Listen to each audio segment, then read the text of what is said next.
안녕하세요. 느리지만 멈추지 않는 배움, 노년의 서울살이를 기록하는 사람입니다.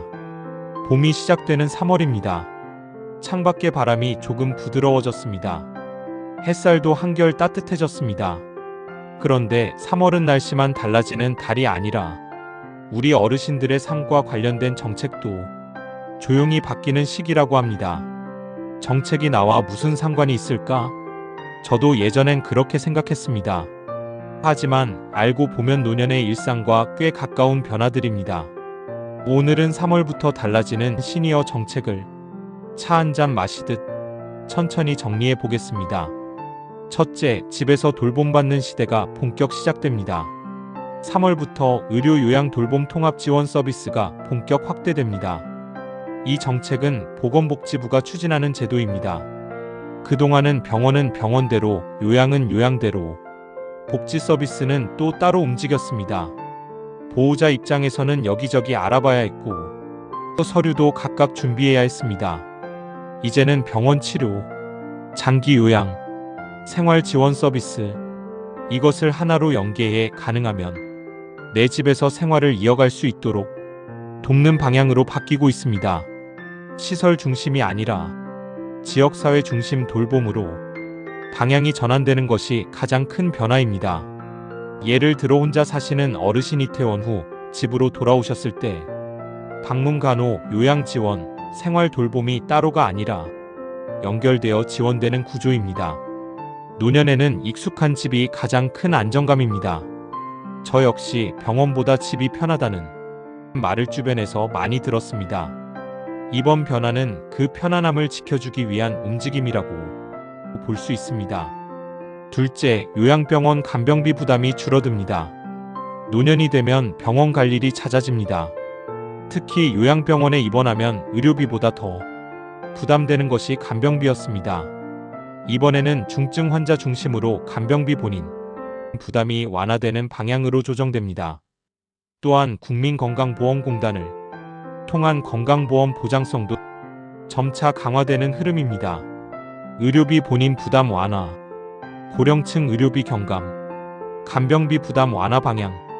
물론 모든 비용이 사라지는 것은 아니지만 분명 부담을 낮추는 방향으로 움직이고 있습니다. 노년에는 건강이 곧 생활비입니다.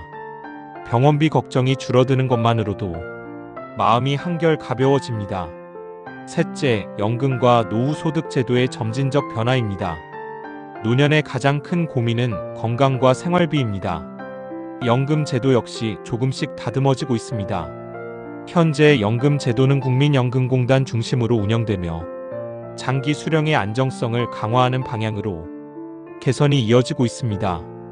큰 폭의 변화라기보다 더 오래, 더 안정적으로 받을 수 있도록 조정되는 과정입니다. 또한 사적연금 관련 세제 방식도 일부 조정이 반영되고 있습니다. 이 부분은 한 번쯤 점검해 보시면 좋겠습니다. 현재 수령 방식은 적절한지, 연금 개시 시점은 괜찮은지, 분할 수령이 유리한지, 조금만 관심을 가지면 생활비 구조가 달라질 수 있습니다. 정책은 알고 있는 사람에게 먼저 도움이 됩니다. 전체 흐름 정리를 다시 말씀드리겠습니다.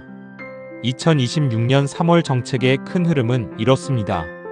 통합 돌봄 본격화, 장기요양 제도 강화, 건강보험 보장성 확대, 의료비 간병비 부담 완화, 연금 제도 안정성 강화, 전반적으로 고령층의 삶의 질을 높이고 부담을 낮추는 방향입니다. 이 변화는 갑자기 크게 체감되지는 않을 수도 있습니다. 하지만 조용히, 천천히 노년의 기반을 단단하게 만드는 변화입니다. 우리가 할 수 있는 작은 실천입니다. 봄이 시작되는 3월, 우리가 할 수 있는 일은 어렵지 않습니다. 1. 거주지, 동주민센터의 통합돌봄 문의하기. 2. 건강보험 간병 지원 대상 여부 확인하기. 3. 연금 수령 방식 점검해보기.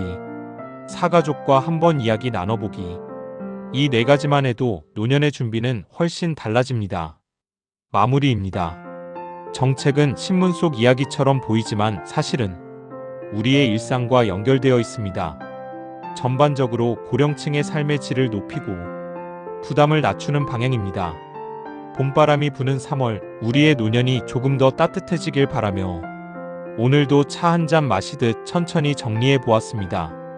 여러분은 통합 돌봄에 대해 들어보셨나요? 요양병원 경험 있으신가요?